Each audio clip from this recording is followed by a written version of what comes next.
Welcome back. You're watching episode number 35 of the Hero's Journey Project, where we explore comics from the beginning of the superhero age, golden age, and I'm moving my way forward. We're currently looking at comics from June 1944. That's where we left off. And I just want to reiterate that before this project started, I really didn't know anything about the golden age. I only started reading comics from Action Comics #1, moving forward, introducing myself to other superheroes. It's been great. It's been a great journey. I don't know a lot of background info on a lot of these characters, and I really don't know what happens to them for the most part between now where I'm at in 1944 and the modern age when I started to read comics as a kid. So there's a huge gap there. I don't know what happens going forward. I couldn't tell you. It's great. It's just all part of the journey. And I love when people can fill in the background in the comments. It's fantastic. So let's see what 10 comics I've been reading this week.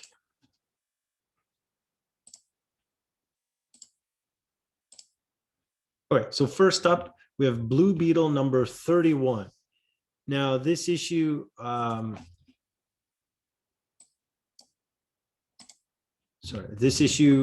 marks the return of Blue Beetle to Fox Comics.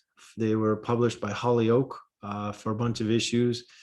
I want to say 12 or so. And then the numbering continued back at 31 with Fox. So it started with Fox, went to Hollyoak for about 12 issues or so, and now it's back to Fox.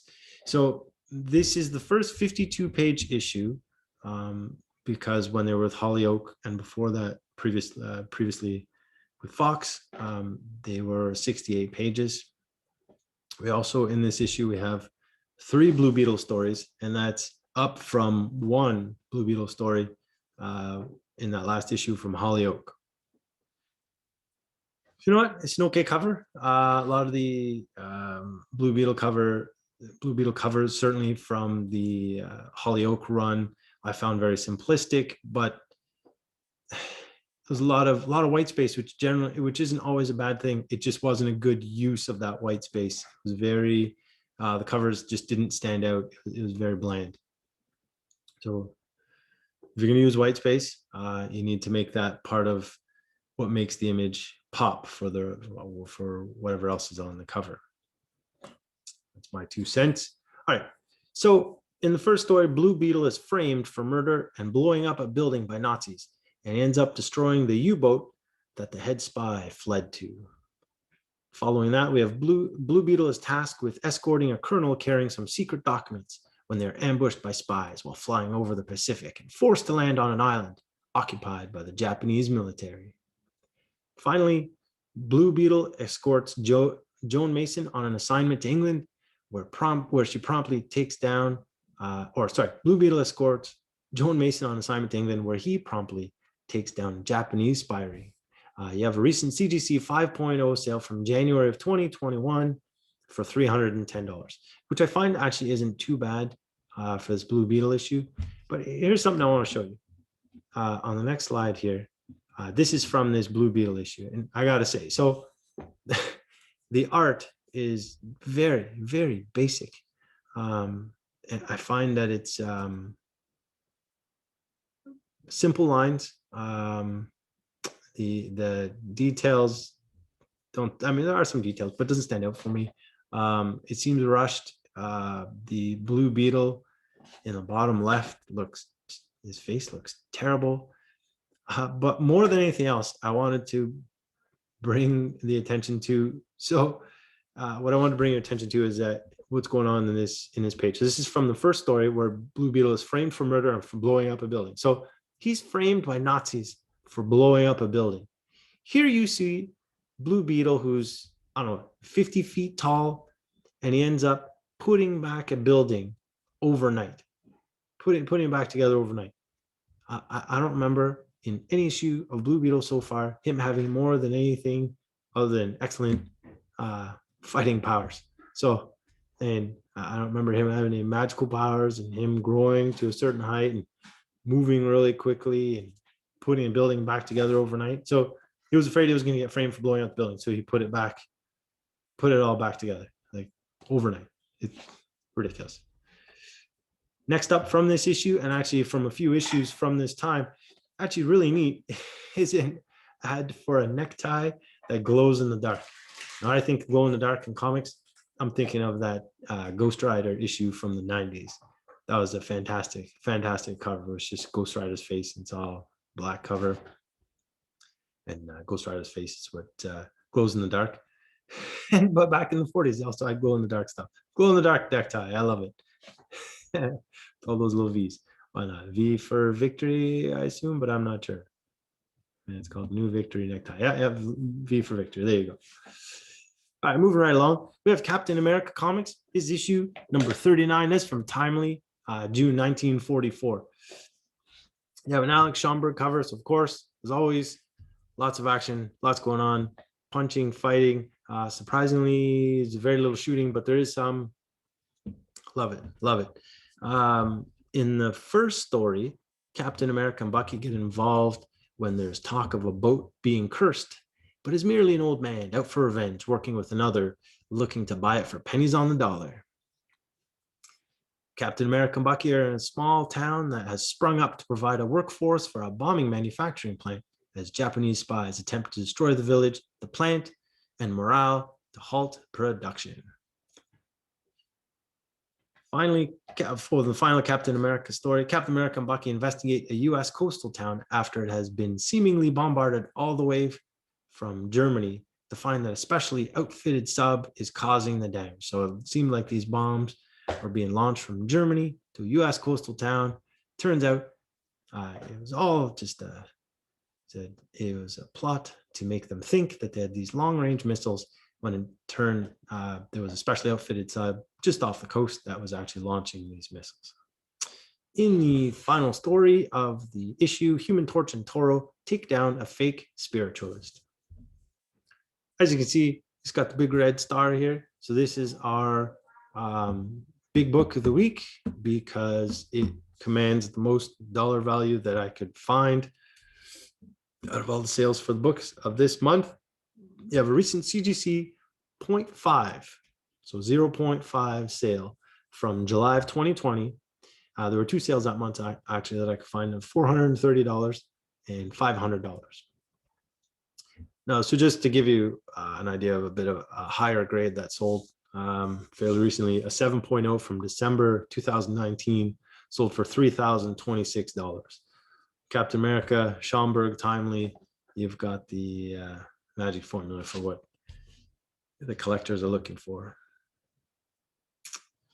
After that, we're looking at Captain Marvel Adventures number 36. This is from Fawcett, June 1944. Okay cover, why not? On the cover, it talks about who is this man, can you find out, big reward. It has to do with a contest that they're running that will run for in 3 issues, where you get a piece of the man's face, first piece in this issue, and then a couple issues following, you'll get the next 2 pieces, and I guess we'll find out who that is. In the first story, one thing to note, this is the first 52-page issue, and that's down from 60 pages. Captain Marvel chases down some crooks that are up to some hijinks when they get a hold of a cup that grants their every wish. Captain Marvel with Sterling Morris and a couple of others set out to find the Lost River, which has properties that could greatly benefit the scientific community. And then it goes away and no one gets the benefit. Captain Marvel tracks down a father away in the Navy to get him back home so that he can convince his son to visit the dentist. Yeah, hard-hitting story. Yeah, very important, very important. And it's kind of a silly story, but I can appreciate that a lot of kids and family back home were missing their loved ones overseas fighting in the war. Captain Marvel chases Mr. Mind to an old English castle where he has an operative starting up a drill to make lava come up from the ground and cover all of England. Now this is chapter 15 out of 25 of that serial. You have a CGC 8.0 sale from April of 2020 for $186. 8.0 for $186. That seems very low for Golden Age comic, but at this point, I feel that the Marvel family didn't really command doesn't really command a lot of money on the secondary market. I feel there's too many issues out there from that era, I guess, is depressing the value, other than maybe the keys. But the fillers don't seem to command much money, whereas, you see the timely issues, less of them out there. Maybe the character is more popular today. That's what's driving up those prices, I assume. Next up, we have Captain Marvel Jr. This is issue number 20. This is a Fawcett 1944, June 1944 issue. Now, this is the first 44-page issue, down from 52. Also, we have 3 Captain Marvel Jr. stories, down from 4. It's a bit of a change, a little quicker to get through this one. So for the cover, it certainly looks like this could be a highly inappropriate issue, or a contentious sort of issue based on today's politics. But really, what it has to do with Captain Marvel Jr. contends with some frat boys posing as Native Americans with a phony deed for part of Manhattan. So there's a frat boy initiation. These guys are running around causing trouble. I mean, sure, it's appropriating the culture of Native Americans. No question, that is not really something that is, or certainly something that's frowned upon today. But it's a simple frat boys up the hijinks. I mean, if you want to chalk it up to that, doesn't excuse it, but that's what it is. Captain Marvel Jr.'s plane goes down in Lost Valley with dinosaurs, then a volcano erupts and the Lost World is engulfed as Captain Marvel and his friends escape. Oh, Captain Marvel Jr., sorry. I think they were flying over the Arctic when the plane goes down in a Lost Valley with dinosaurs. And then a volcano erupts and the Lost World is engulfed, so dinosaurs are missing. So no chance of us seeing a dinosaur roaming around in the near future. Captain Marvel Jr. must deal with Professor Frostbite, who has created an instant freeze machine and decides on revenge for having been ridiculed by his peers. You have a recent CGC 7.5 sale from November of 2006. That's the most recent CGC sale I could find, November 2006. That's for $215. Now, there's only, of this issue, there's only 7 on the CGC census. I mean, it seems pretty like a scarce issue. Doesn't seem like there's a lot of that around. I'd like to think this issue would command a lot more if there was a more recent sale, but I didn't see one. Next up, Comic Cavalcade, number 7. This is from DC Summer 1944 issue. Fun cover, why not? Swinging and playing. Wonder Woman is captured by King Vulture, who is a man dressed as a vulture that controls other people dressed as vultures with his voice using special ear implants. This story, Etta Candy had her own little short story in there, and she catches a crook trying to steal money from her father. Green Lantern has to get Doiby Dickles out of a jam when he is fooled by thieves impersonating his old fraternity brothers. Good old Doiby, always getting in trouble. Flash chases after a crook that has taken hostage a man who has a very, very highly tuned sense of smell, who was brought to Jay Garrick for help by Winky, Blinky, and Naughty. So this guy had crazy big nose, crazy sense of smell, and it was driving him nuts. And so the 3 ding-dongs, Winky, Blinky, and Naughty, brought him to Jay Garrick for some help. But some crooks tried to take advantage. So Jay Garrick comes Flash, sorts that all out. There you go. You have a recent CGC 5.0 sale from February of 2021 for $660. I don't think that's too shabby, actually. Pretty decent price. Next up, Detective Comics number 88. This is the June issue from DC 1944. Batman and Robin take down big-hearted John and his gang of loan sharks. Something of note, it just seemed interesting. Batman is shot in the shoulder in the story. I don't I don't know if to this point we've actually seen Batman take a bullet. Most of the time in these stories, when you see a hero being shot at, and the bullets usually graze their skull, and they're like, oh, that just knocked me out. It must have just grazed my skull. Thank goodness. That's usually what you're seeing there. Crimson Avenger and Wing knock some sense into an imposter trying to fraudulently sell the Globe Leader newspaper to an unsuspecting victim. But Lee Travis, also known as Crimson Avenger, did not fall for that and got to the bottom of it. You have a recent CGC 9.4 sale from November of 2020 for $3,600. That's great. And like I said, I always say it, anytime you see a high grade copy like that of a book that's almost 80 years old, it's very impressive to me. I assume these got to be some sort of pedigree. No idea. One thing I wanted to point out from this issue, which is really nice, is the artwork. This detective issue, I mean, if you contrast that Blue Beetle one I showed, this detective issue for the Batman story has some really nice artwork on it. Nice lines, good detail, well illustrated, good contrast, back and forth. I mean, to be fair, I just grabbed a random page from the story. Could have been any part of that story, but it really does flow well. I liked it. It's very visually appealing. So maybe this is what we're starting to see is a bit of an evolution in the artwork where things have a better aesthetic. Okay, next up, Flash Comics number 54, DC, June 1944. Again, because this is a 60-page issue, it's thick. It's more square bound. It's got those American flags on the spine, which I don't know. I feel it's a nice touch. If these books were sitting on the shelf, I thought that would look pretty interesting to have those. In the first story, Flash stumbles into adventure when Winky, Blinky, and Naughty find a love potion and some crooks trying to steal a millionaire's gold. So some sort of chemist. They only show like some sort of chemist. He's like a castaway. He's on a raft in the middle of the ocean. He's got this bottle of this magic formula. He's like, oh, I finally discovered the secret and I'm going to die. And you just see the bottle floating away. And then he's, the people, ding dongs, find it, start drinking from it, and love potion and hijinks ensue.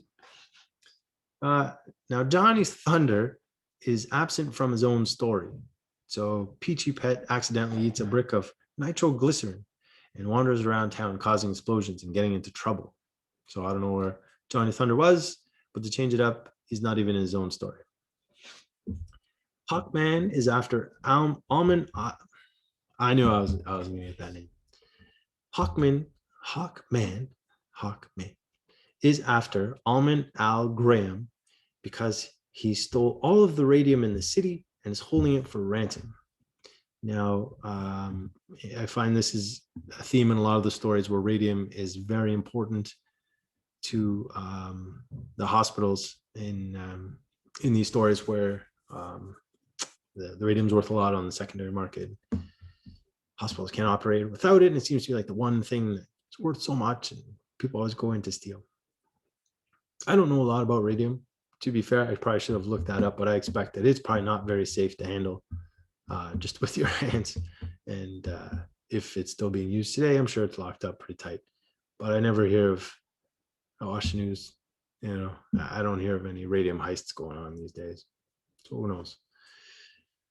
I'll make a note to research that later. I find that would probably be interesting.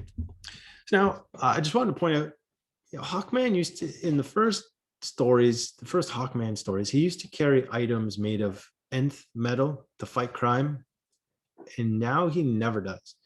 So he flies around, beats people up, usually with his fists.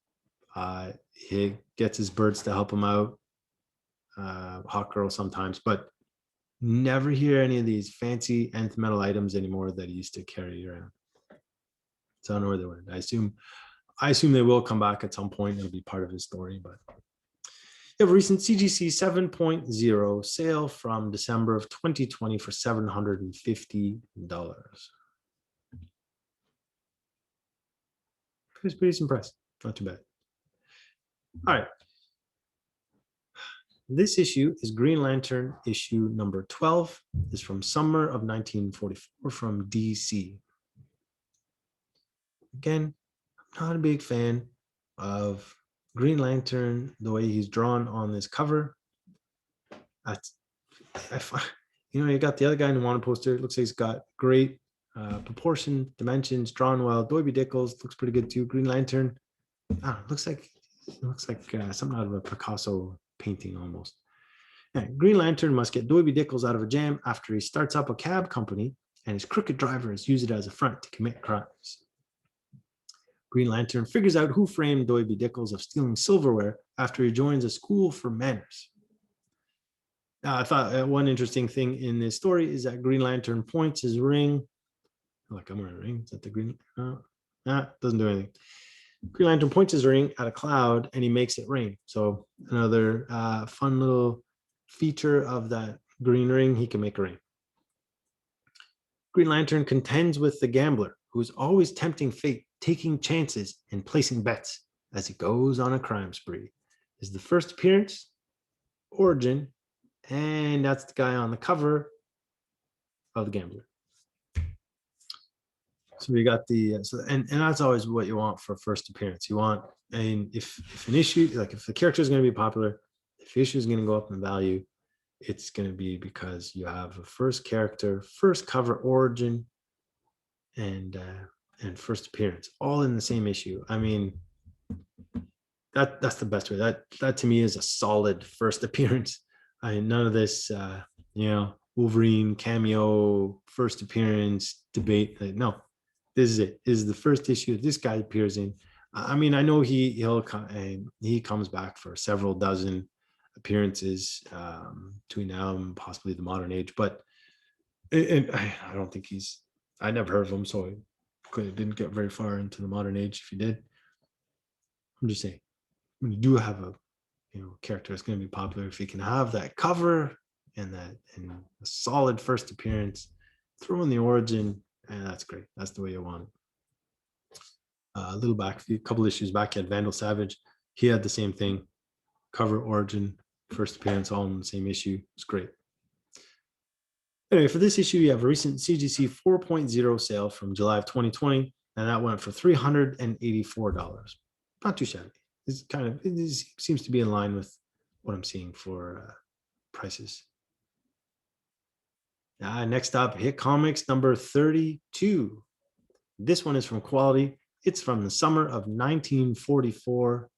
Kid Eternity and the Keeper on the cover. Kid Eternity is on a mission to return Excalibur to the Lady of the Lake, and Merlin will stop at nothing to get it from him. Fun little feature is that Plastic Man has a cameo appearance in this issue. I don't know if that helps drive up the value of the book at all. He's in there for a few panels, cameo appearance at best. Her Highness and Silk attempt to make a killing at an illegal casino by rigging a roulette table. So try to make a killing at an illegal casino by rigging a roulette table, and things fall through as they always do with their schemes. Go Collect does not have any CGC sales listed for this issue, and there's no census data. Is it that I had a quick look on eBay. I couldn't find this particular issue on eBay. It doesn't mean it doesn't exist or it's not out there, but quick look didn't yield any results. So is it scarce? Probably, but is it valuable? Who knows? Our last issue is Kid Comics number 5. This is from Timely. This is the summer of 1944 issue. You have an Alex Schomburg cover here. So, of course, if you got a flame guy on an Alex Schomburg cover, he's burning through something. Burning through the tank in this case. There's shooting, there's fighting, there's lots of details. It's great. It's great. So in this issue, the young allies are up against the Phantom of the Castle, who's a Nazi posing as a legend to scare and sabotage. at a shipyard. Fun cover. I really like the cover. The most recent CGC sale that I could find was from May of 2020 for $1,444. So, decent money again for Alex Schomburg cover. I don't know if Toro and Bucky are really much of a draw in this issue, but I think it's the Alex Schomburg cover that is commanding that price more than anything. Alex Schomburg cover, Golden Age comic. Again, I get that. But what I'm saying is the things to note. All right, so that's it for those are the 10 issues I read this week. All right, so it's 10. We're still in June 1944. We're up to K on my list because I read them in alphabetical order. No, it's great. Things are slowly happening. We got we had another few issues with the page count that dropped down. We had a villain that had a first appearance with the origin cover, first full appearance, which is great. I love those. Yeah, I'm really enjoying reading these comics these days. It seems like it's coming together. Things are happening. There are still some stories I don't enjoy reading. I'm going to say the Hawkman stories really don't do it for me. Blue Beetle doesn't even make sense. And this isn't because it's moved to Fox. Blue Beetle from panel to panel didn't have had terrible flow. You had to really sort of guess as to what happened between one panel to the next to make the story sort of coherent in your head, because it jumps. You might as well be going from watching a TV show and flipping the channel. Like I find that the stories were that jumpy. I'm just too simple for it. But I don't have a problem reading any other stories from that time. So all the other stories seem to have a better flow. Some I just don't enjoy. Blue Beetle sucks. What are you gonna do? I'm hoping for better things, but that's the whole point of the project. The whole point of the project is to watch these guys evolve and become better as we go along. It's the hero's journey. So it's their progress and evolution from not so great to awesome. Some of them had a really strong start and getting better. As I showcased in that Detective Comics issue, the artwork is improving and getting better. So we're seeing some good stuff. It's kind of exciting. I'm looking forward to seeing where this goes. But thanks a lot. Thanks for tuning in. Appreciate you watching.